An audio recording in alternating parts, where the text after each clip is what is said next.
Lalaki arestado tungod sa kasong pagpanglugos sa iya mismong igsuon.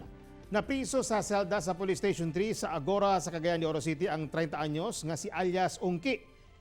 Human giaresto kini kay gisumbong nga nang lugos ang kagulingong igsuon sa nga 14 anyos. Sumala pa nga dugay nang gipanamastamasan sa suspect ang iyang igsuon.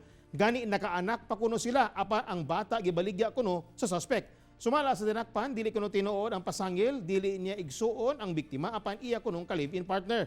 Wala sa daw niya gibaligya ang iyang ilang anak kundi iyang gibilin siyang amigo kay dili kuno niya kayang buhion. Under investigation pa ang tanan pero later karong hapon basin ma-file na to ang kaso.